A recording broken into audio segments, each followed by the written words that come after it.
Thank you very much, Deepa. My name is Anita Anand, and normally when you do one of these things and you're chairing, you start off by saying, "It is my very great pleasure." And I'll let you into a secret. Sometimes you don't mean it at all. Today is not one of those days. You are in for an extraordinary ride. Writers will often come here and they will say to you, I have been on a journey. And they mean an emotional journey. Well, yes, this book does that. Or they mean a political journey. This book does that too. But this is also a very physical journey of one young woman who is making it from one of the most oppressive regimes in the world today to freedom. I'm talking about Hyeonseo Lee and her life story, her memoir, Girl with the Seven Names. It tells an extraordinary tale of leaving North Korea and walking to freedom. I sum it up that way. My God, there's a lot more to it than that. Please put your hands together. Hyeonseo is going to give us a little overview and then we'll have a chat. Hyeonseo Lee.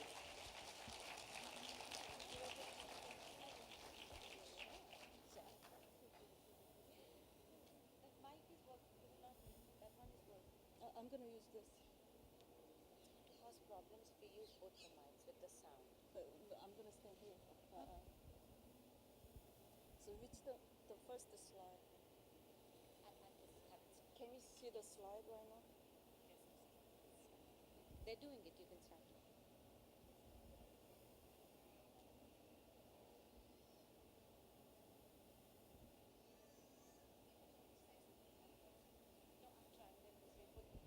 There you go.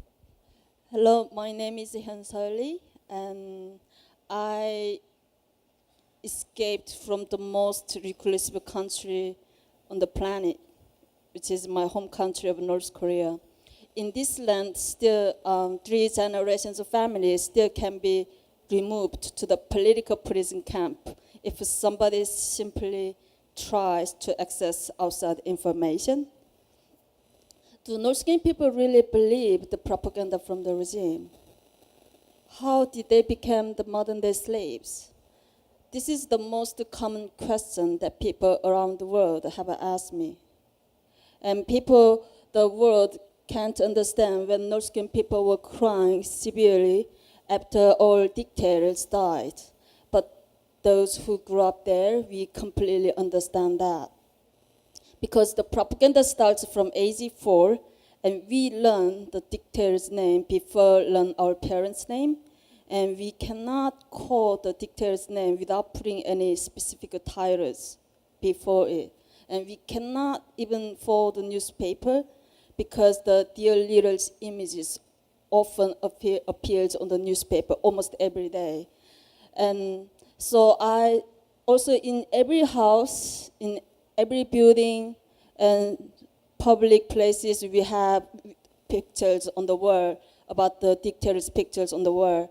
And I still remember when I was young, whenever I received a gift from my parents, instead of thanks to my parents, I hugged the gift and I thanked to the pictures because I believed all the good things came from the dear leader who was my God, who didn't even go to the bathroom. So when I was young, we had a big fire in my house, and our father, who was a military officer, he did not check to see if we were okay, but instead he immediately ran back inside the firing house and risked his life to save our most important possessions. It was a portrait of 2 dictators. If he failed to save them, he would have been punished. But he was praised not for rescuing his own children, but for saving the images of dictators. Nobody, including myself, thought this was strange. Nor was it strange to see the government officials with white gloves would come to every house and check the dust on the pictures. But after I escaped the country, I realized that these are only small examples of how North Koreans are tragically oppressed and brainwashed. So in North Korea, we have to learn growing up in North Korea, we have to learn that we shouldn't trust anyone. Your friends, classmates, neighbors are forced to criticize each other and spying on each other. So my mom, even she was told me many times not to say anything bad in the outside or repeat any words I heard at home. She used to say, the words have ears and the fears have eyes. Also, speaking out against the regime also unthinkable. My friend's father, he simply said to his best friend while they're having a drinking together, he said, this system is unfair, and the entire family disappeared in the middle of the night. They are just one of many, many family members were forcibly sent to political prison camp, where over 500,000 people are continued to suffer in forced labor, torture, and death until today. Also, as a North Korean, we have to see the constant public executions, because as a young child at the time, I didn't know why we were even forced. As a young kid, we were forced to watch public execution at the time. So I saw first one at age 7.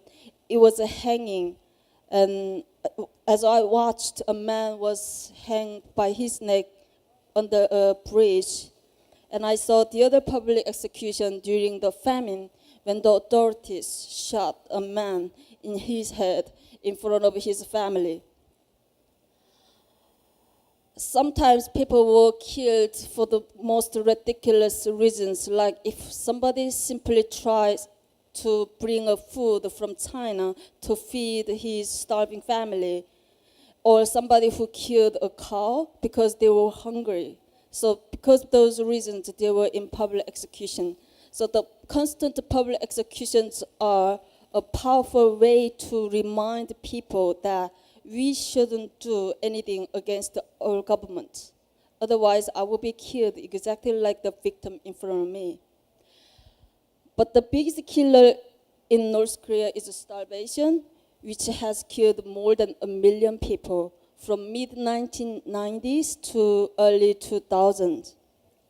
So during this famine, if somebody was carrying a dead dog on the street, people look at the person enviously because they wanted to eat the dog.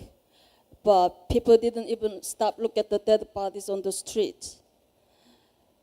So sometimes the bodies weren't removed, so the smell of decomposing flesh were everywhere. And my city was right next to the border with China, and we had many visitors from China every day.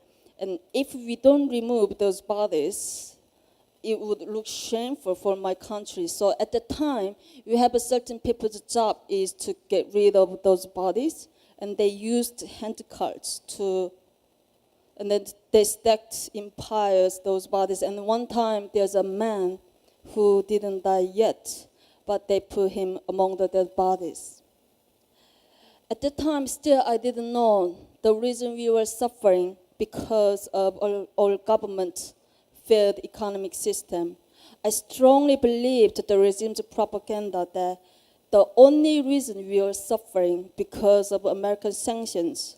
So still, I was praying to our dear leader that they can do their best to saving us. But since I was living right next border with China, and China was the only country I could compare with my own because North Korea was completely blocked from the outside world. And one day I realized our TV could pick up a Chinese TV signals, but it's illegal to watching foreign content in North Korea even today. If you saw South Korean dramas or Hollywood movies, you can be sent to prison. Sometimes even you will be in public execution by watching that. But I was hiding in my room every night, and I blocked the window with thick extra blankets to prevent light. And I secretly watched the TV. And the Chinese TV completely transformed my mind, that I realized China was much more open and economically developed than my country. And I learned that North Korea was, we learned from school that North Korea was much superior to China, but I had perfect reason to thought that North Korea is not the best in the world.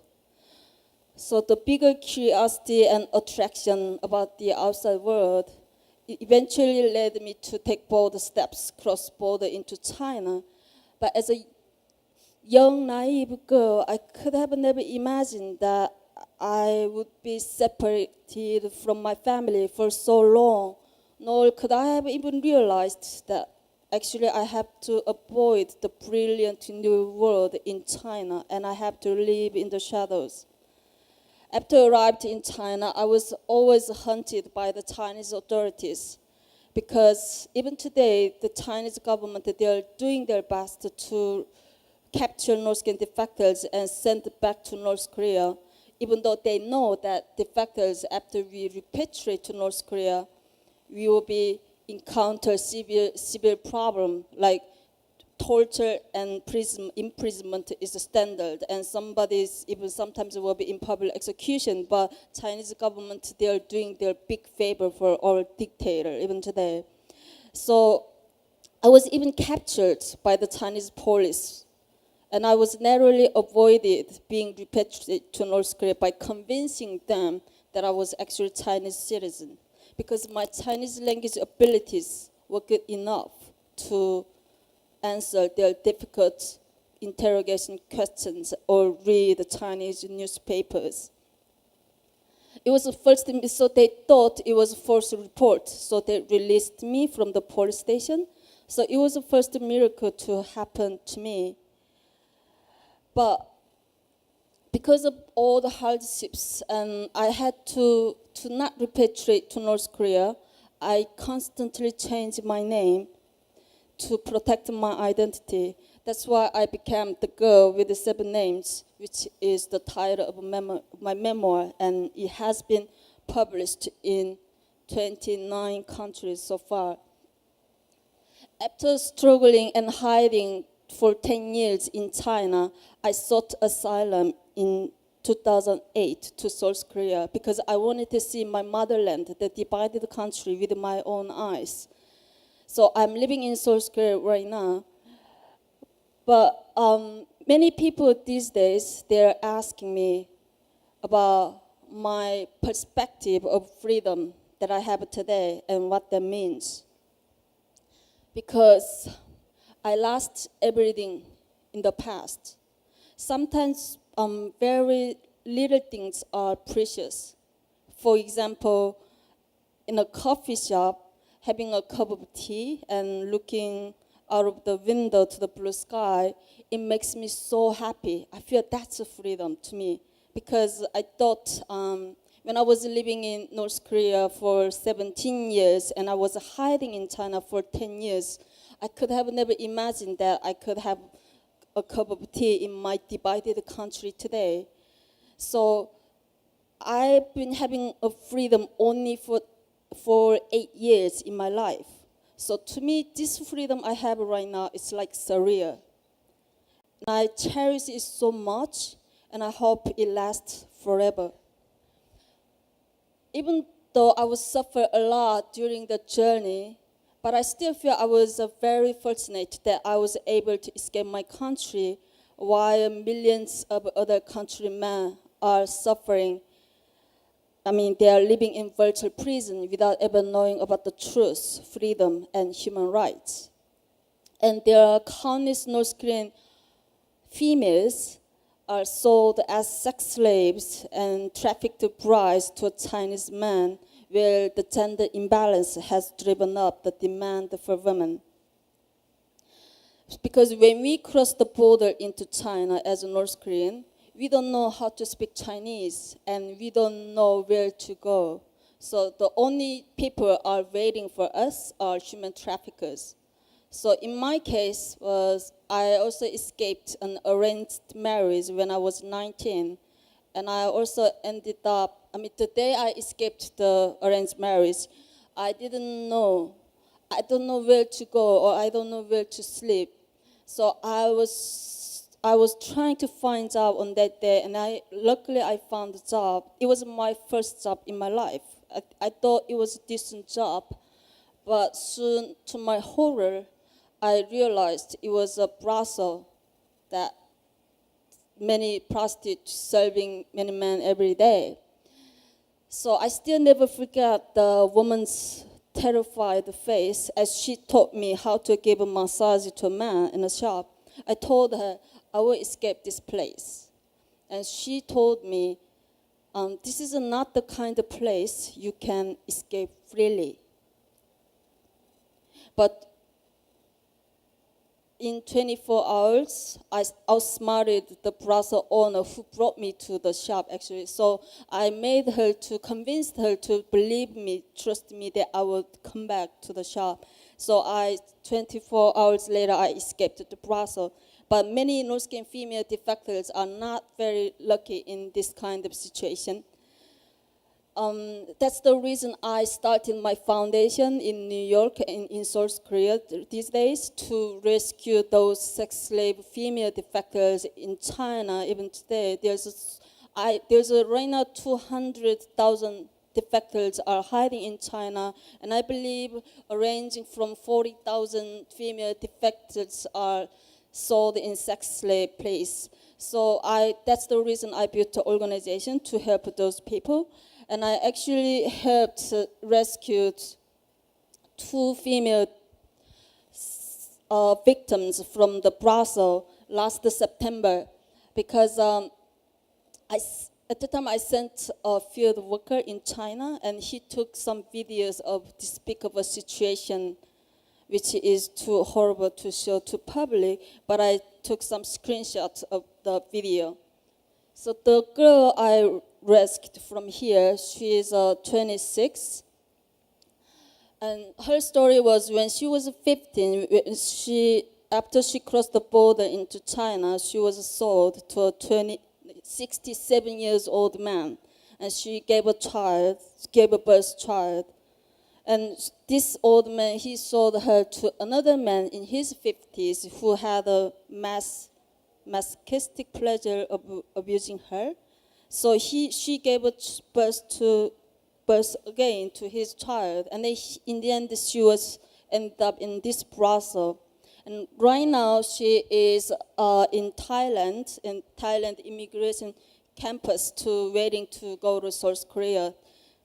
And the other woman I rescued is a trafficked bride who tried to jump out of her apartment to kill herself in China.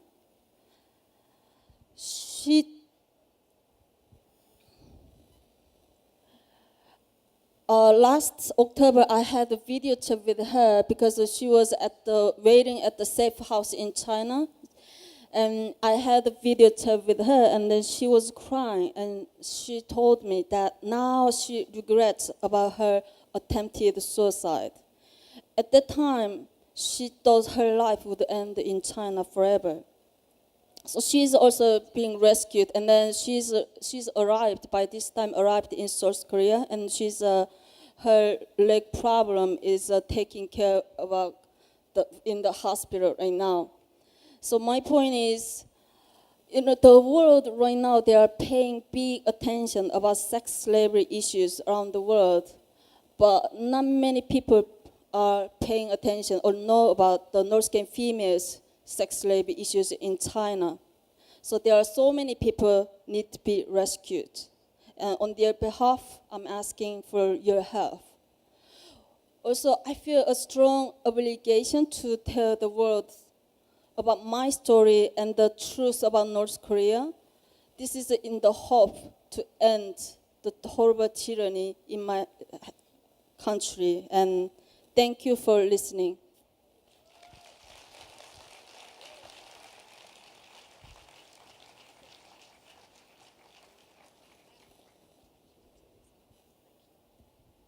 I did warn you that this was quite some trip that you were going to be taken on. And Hyeonseo mentioned that she has been published in 21 countries. What she didn't mention, and I will be very happy to direct you towards, is there is a TED Talk which has been seen by over 5 million people so far and counting. How many?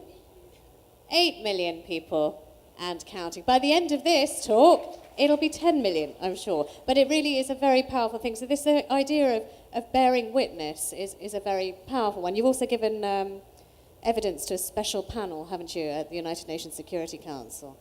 Can we go back? I mean, you've given us this sort of terrifying landscape of North Korea, and I just want to place you back in it, as you do so beautifully in your book. So let's start with you as a child. What kind of child were you? Were you happy? Is it possible to have any kind of happy, playful childhood in a country like that? Because there's no comparison to the outside world, I thought that's best life. Because even though we were oppressed, we didn't have any freedom. We didn't have freedom of movement, press, religious speech. But I thought that was normal life. And watching, those public executions or people, sometimes the entire family disappeared in the middle of the night. But I thought that's all normal life. And I believed the outside world is more disaster than my country, because that's what regime told us. So made us to believe our country is a utopia. But in school, I went to school, we have schools, we have the same curriculum. But what I was doing the most, I remember, was we didn't learn that much about important subjects. All what we learned is about the dictators, propaganda textbook. We have to learn their histories, their activities. So if whoever studying that hard, we will consider that student is a genius, not who's doing good mathematics or English, those subjects. And what I remember also was after school, in other countries, especially in South Korea, I found out that students after off the school, they went to another after school, to learn more another subject. But what we were doing is we gathered on the school ground and we have to practice the math game. I don't know if you know math game. That's the tons of students we have to gather to practice singing, dancing, and card sections to praise all their leaders.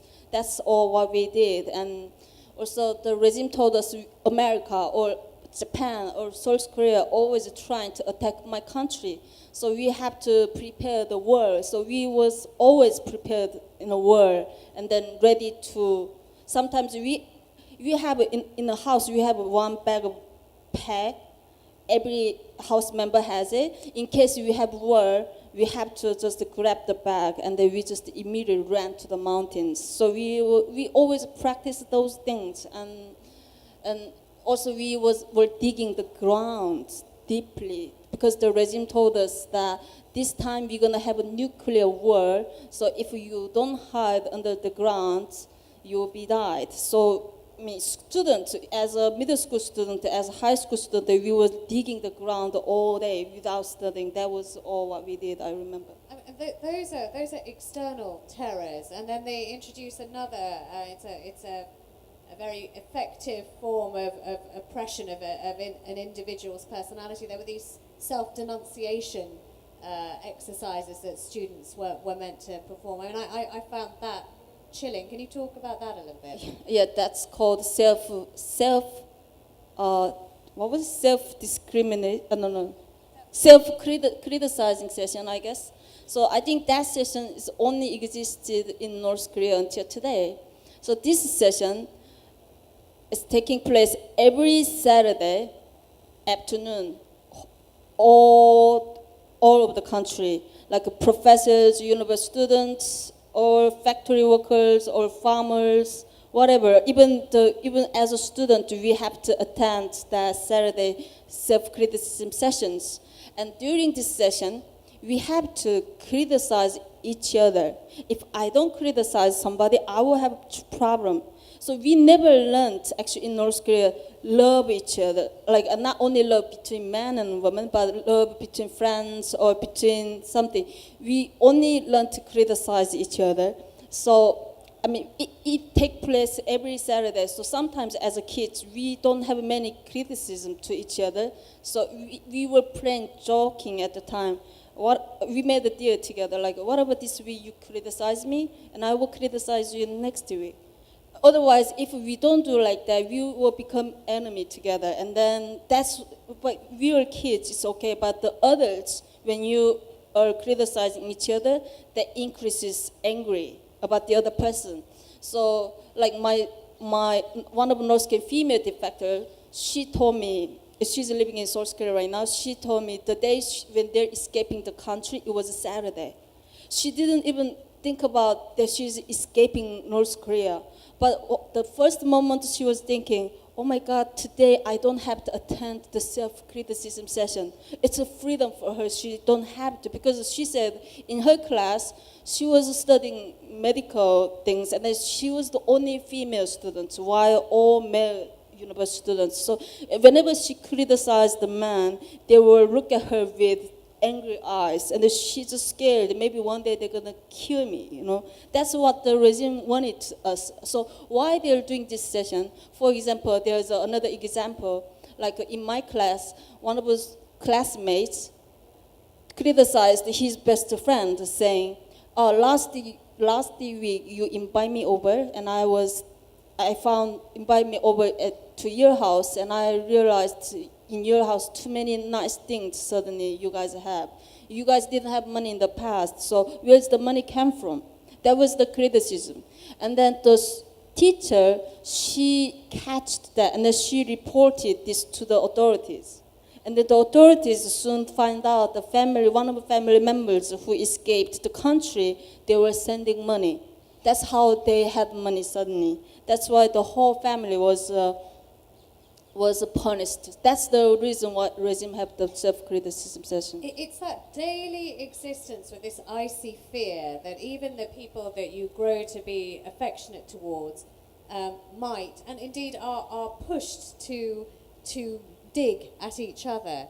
You mentioned this is it's just misery upon misery. You showed some really affecting pictures of starvation in the country, and this is a very state-manufactured starvation. I was quite horrified to hear about the number of grams that men, women, and children are given. And you certainly get. I mean, if you think that all North Koreans are oppressed, some are more oppressed than others, and as usual, the women are at the bottom of the pile. Tell us a little about that. For example, in North Korea, we have capitalism is illegal, and we only have to rely on the public distribution system. So man has to work in the factory. All factories are state-run factories, state-run companies. So man has to work there. But women, wives, they are not allowed to work in those factories because they have a husband. The husband have to work there, and then woman's duty. So because a woman is very low respected in North Korea, so woman has to take care about her family, kids, or husband. So the ration they provide each day, like a gram. So like my husband's receiving per day 700 gram, while the kids are receiving like per day 500 gram. But the wives receiving like a 450 gram or 300 grams, which means it's lower than their kids even. So that's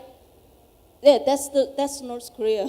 So I mean, the state of existence, again, just think of this. The state of existence is fear, it's hunger, it's discomfort.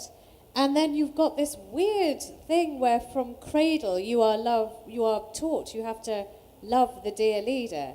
And indeed, you did love the dear leader. You truly loved the dear leader for the first part of your life, didn't you? It wasn't a lie. You really felt that. Because as I said, the propaganda starts when we are young, and in the textbook, what they teaches us, our dear leader, the first one, second one, they are doing just amazing things. For example, when they're fighting the Japanese enemies against the enemies, they were crossing from this mountain. I mean, they were crossing. They made rice. They made rice into what is it? They made from sands. They made into rice because the military was suffering. They didn't have rice to eat, so he made the rice from sands. So I thought that was a miracle, right? How can sands turn into rice? And they were floating the river by crossing the tree leaves. It's like a Bible. Right now I know that's they copied it from Bible, but at the time I didn't know what was even Bible. And then they said they were crossing from this mountain to other mountain by crossing the rainbows that they killed the enemy. So I thought when I was young I could even cross the rainbow myself. I thought that was actual bridge. And when I was grow up, I realized actually that's not the bridge I can cross. But at the moment I didn't think about they were lying. Instead of thinking about like that, I was thinking they're God. That's why they could do those things that we can't do. And then they told us that outside world is how disaster, how horrible. Like people dying on the street, people don't have money to go to hospital, or they don't have money to pay for tuitions. So they described all horrible things about the outside world. That's why even though we were suffering in North Korea, we thought that was the best. And I feel lucky that I was born in North Korea under our dear leader. Yeah. Because the alternative had been painted as something so completely different. And then when you see the light, you actually see the light. I mean, where you were very lucky in some respects because you were close enough to the Chinese border to see with your own eyes that despite what the dear leader was telling his people, this wasn't a land that didn't have electricity or food to eat, or starving babies were left to rot in piles of garbage, because with your own eyes, you could see the twinkling lights not very far away at all. Yeah, actually living in outside world right now, I'm so happy that I never encounter any power shortages like in South Korea or any countries. I'm traveling most of the time in my year, but I never experienced power shortages. But in North Korea, it started from 1994. Actually, our first dictator, Kim Il-sung, died. And the power shortages started from like once a week, we had the power shortages. And then over time, we even sometimes for 1 week, we couldn't have the powers. And then later on, it started more like 1 month. We couldn't even see the light during 1 month. But the funny thing is, on purpose, they don't give the power. And then during at night, the reason I watch TV only at night, the other reason is they only give the light while everybody's sleeping. So which means, so for example, when we were watching TV and then the power was off, and then the TV switch was on, and then at night, for example, 1 a.m. or 12 midnight, they are giving the power, and then suddenly the TV was burnt because the power was too big at the time. That's why I used to watch TV only sometimes at night because we had the power. And then during the many evenings, because I was standing in between the border with China, China was a brilliant world to me because I see it seems they don't have any power shortages. They even have street lights and neon signs while I was living in a completely black hole every night. That's why it struck me at the time. I thought my country was the best in the world. But why even China has lights, but why we don't have? And I mean, you do this very movingly, and it's very, very powerful, that everything you believe with every fibre of your body is being challenged by your own senses. Because if it weren't for your own eyes telling you something different, you just simply wouldn't believe anyone else coming and telling you this, but your eyes are saying it doesn't make sense. And then, I mean, the crossing over, you sort of did it very briefly, but I think it's one of the most beautiful and affecting parts of the book, and also, I'm not a religious person, but there seems, if not bridges of rainbows, there were bridges of ice for you because the river between North Korea and China on this border territory that you lived froze over. And like Dorothy in The Wizard of Oz, you decide one day, and it just feels as if you just decide and you don't even know really what you're doing. You pull on these red shoes and you start to walk. Tell us more about that. I didn't know the definition of escaping or refugees because I never learned this kind of vocabularies or think about what's even escaping. But because growing up in the border town, because I was watching Chinese TV, I was from beginning confused whether the Chinese TV is propaganda for us, whether that's fake or real. So I was staring at China all the time. I just wanted to confirm, to see with my own eyes, beyond the border, what kind of real life could be unfolded in front of me in China, not the only border town next. That's why I just staring at there for a long time, and I was thinking, I didn't really take serious crossing the border at the time. I was brave to find out the answer, and I just thought that's kind of vacation, although this is a really serious situation but right now, even today, the people who ever cross the border, they have to take risk their life because the border guards are patrolling the border each 15 meters. Each 15 meters, 2 border guards are patrolling the border with arms. So they are even the old dictator even order to the military border guards to shooting the people whoever crosses the border. And then they're even releasing the military trained dog to hunting those people whoever escaping. But my case was because we were living near the border and we had a close relationship with border guards. So he even helped me how to cross the border because he didn't know I will not come back to my country because he couldn't imagine I'm escaping my country. And certainly, me too, I thought I would see China with my own eyes and I will come back. That's all I was thinking. Yeah, and actually the red shoe thing actually helped. I mean, you weren't thinking straight, but no border guard is going to look at a slip of a girl in conspicuous bright red shoes and think she's doing a runner, doing an escape, and that's what happened. And if this was a Hollywood film, you would have, the dramatic arc, and you would have some relief in China. But the fear just continues in China because regularly in that country, defectors are picked up and they are sent straight back, and things get so much worse. And there are undercover policemen around every corner. In fact, you had an experience of an undercover police officer coming to see you when you were working at this restaurant. I mean, we're sort of hopping along in what is an extraordinary story with extraordinary detail, but just tell us about the day that the police came knocking for you. For example, at the time I had my defective friend in China, and she was only my best friend at the time. And suddenly, one day when I called her, she never answered the phone. And I was worried. And I even visited her house, but nobody was there. And it took like almost 1 year to me that I couldn't find out her. And I realized something happened to her, but I don't know what's happened to her at the time. And almost one year later, on the street, I suddenly bumping into with that girl. And I was so shocked to see her face. So pain. I mean, she was so skinny. So only her body, just the bones left with the skin. She looked so horrible, her face. So I asked, what happened to you? And then she said, the story, the 1 year ago, what happened to her. One night when she was sleeping at her apartment, suddenly Chinese police was knocking the door, and then they were taking the ID cards, which they do all the time. So she, as a North Korean defector, we don't have a Chinese ID card, so that's how she was captured. So that night, she was repatriated to North Korea, and then she was in the prison in North Korea it was a labor camp. It's not political prison camp, at least.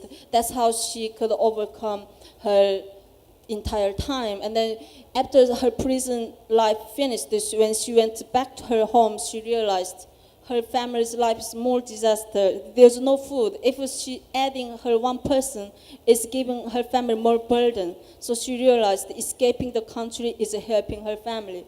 That's how she escaped again, and I met her on the street. So until the moment, I thought that kind of tragedy is happened to other people, not for me, I thought. But soon that happened to me when Chinese policemen, when they came to my restaurant, when they would capture me. So I was inside car. To not make me escape, they even brought not the Chinese police car, they brought Audi car, it was personal cars, and then they took me to the car. So when the car was running to the police station, I was looking around me and I found out I can't escape from the car. I can't even jumping out of the car. And I thought my life was end at the moment. And I was thinking, oh my God, I just ruined all my family's life. They will be sent to prison because of me. And then what all I did inside car was just praying, because I don't know what to do at the moment. So at that time, for the first time in my life, I just prayed to every God in the world. And then when I was entered to the police station, I saw on the first floor, they made temporarily prison cell where so many North Korean defectors are captured. Even the babies was lying on the table. And I was thinking, I will be joined at the prison very soon. That's all I was thinking. And then they took me to the, I think this big conference room. And when I was entered to the conference room, I was really shocked. There's nearly, more than 20, under 30 policemen was waiting me at the room. And that there were many policemen was leaning against the wall. They were standing there. And then there's main 3 officials sitting in front of me, and I had to sit right across them. So the 3 policemen was interrogating me for a long time. And then, because they couldn't believe, because of my Chinese language abilities, they couldn't believe that I was a North Korean defector at the time. So they even they forced me to do dictation. What they said, I have to write down, and the newspapers, everything. And then they were very shocked, because even today, many Chinese people, they know how to speak Chinese, but they don't know how to write or read, honestly. That's why they were quite surprised. And one officer in the between, he told to another officer at the moment, he said, this report is false. She's not North Korean. When we spoke in Chinese, that moment I realized why I was there. I realized somebody report me. And then, because of the horrible experience that I couldn't trust anyone. Living in North Korea, I couldn't trust anyone because of that.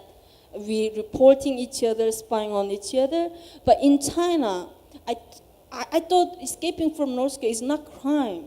So I told the Chinese friend that I came from North Korea, but that in the end made me in huge trouble. That's how since then, I couldn't trust anyone in China.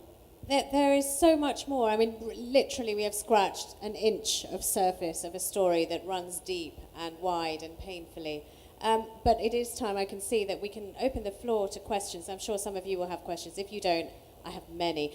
Put your hands up very clearly if you do have a question. There is a gentleman here who is first. Then we'll go to that blue hand over there. And let's take a question from here. If you have a question, if you stand up with the microphone, that young man there, let's start here. Yes, please. Even when you have escaped North Korea, is there something that you miss from there? Yes. Even if it is hellish, you miss something. I know my country is the most worst place on this planet even today. It's not developed, everything. But I miss my home so much. I hate that I only had to go back to my country in my dream every night. Not for real. Because that's the country where all my relatives, all my friends, everybody's living there, and then my 17 years of memories. And that's certainly because many people are suffering there. Everybody is suffering there. That's why I feel That's because they are not living in happy situation. That's why I think I'm doing this work to make the unification as soon as possible. I mean, of course, I can't make it happen, but at least I can raise awareness around the world. And then if the whole world are paying attention about our issues, which is not the primary issues right now, then I think I can do something for that at least. That was a really lovely question and an extraordinary Thank you. answer. Yes, the gentleman over there, please. My question is a little bit on the personal level, so I'm not sure if you want to answer that. But on the junction, when you realize that everything that you believed and everything that you see is so paradoxical, what are some of the strategies that you use to make a more coherent self-identity after that?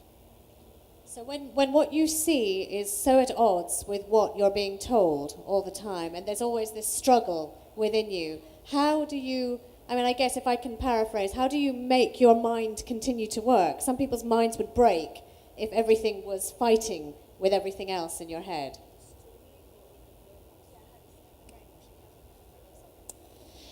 Yeah, when I arrived in China, the China was exactly looked the same what I saw from TV. And to me, of course, the awakening from the brainwash, it took some time. But what's more important is the economy development. Seeing the high skyscraper buildings, everything in China, it tells us that North Korea is not the best. So I think the economic, the gap, the difference is it's really important to makes me realize to awakening. But it's depending on generation. For example, my mom generation, who was entire life, like her 60 years of life, she was believing in North Korea, the propaganda was true, who's living in South Korea right now for 5 years. Even for her, it's hard to believe all the truth, even today. So for her generation, it will take some time. But my situation was the economy, to seeing the developed economy helped me a lot to realize the situation. And just to sort of maybe add to that, from Hyeonseo's book, you get a sense that it's almost for a while, you know, that time, and I keep coming back to that image of the red shoes. The book could have been called Girl with the Red Shoes, couldn't it? That there's this period of time where you're almost sleepwalking. You've got some kind of internal pressure just to keep putting one foot ahead of the other, and it's only later that your mind even begins to try and come to terms with this enormous betrayal. Any other questions? There is a gentleman here and a lady here. If we take the lady with the hat first, whoever you can get to. Oh, actually, doesn't matter. Whoever you see, that's fine. And yeah, that's great. Thank you. You escaped, when you were planning your escape. Could you put it a bit closer to your mouth? I'm sorry, we can't hear you. While you were planning your escape, were there repercussions that your family had to bear? And were you mindful of these repercussions while doing your plan to escape?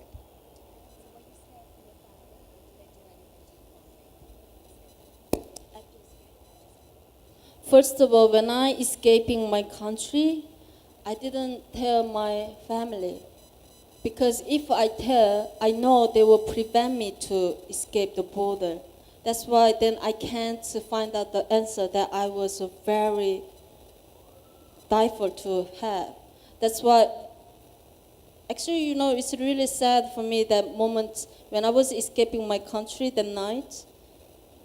After eat dinner, and I told my mom, I said, I have to lie to my mom. I was trying to actually cross the border at the moment, but I told her that, Mom, I'm going my friend's home right now. That she really believed, because sometimes as kids we just go to friend's house, stay there, and then come back before go to bed. So she even came all the way to the main gate of the house. That she worried that if I come back too late, as a girl staying outside is too late, it's dangerous. So she just asked me, come back early, don't stay too late. So at the time I just couldn't look at my mom's eyes, because I feel like I want to tell her the truth, but I know somehow I can't. And then after I escaped the country until I meet my family for 14 years, what was the most bother me was my mom's last face I saw. And then I should tell my mom at the time that my mom will prevent me to escape the country, then maybe I will not suffer that much and I will not give my family that long pain and we will not be separated for a long time. But it happened to me. But after escape to China, I didn't mean to escape at the time. I was thinking 1 week later I will go back to North Korea. But I didn't know China was that big. I didn't really know China was the huge land. So I was trying to find my relatives. I had Chinese relatives, so I was trying to find their address. But it was driving for around 10 hours distance from the border area, which it was called Sanyang. So that's how I found them. And then later soon I found out in North Korea, I think somebody saw me crossing the border. And then there's a huge rumor was spreading that I escaped North Korea, certainly. So my mother was so scared at the time, she didn't know how to handle the situation. So she reported to the government as a missing child. She reported me as a missing child. So if at the time, if I appeared in North Korea, I will be in interrogation and the regime gonna soon find out that I actually experienced the China, then we will have more problem. That's why at the moment, for my family and for me, if I don't appear in North Korea, it helps everybody. But what we didn't realize at the moment, none of us realized was it will be the last minute, see each other forever.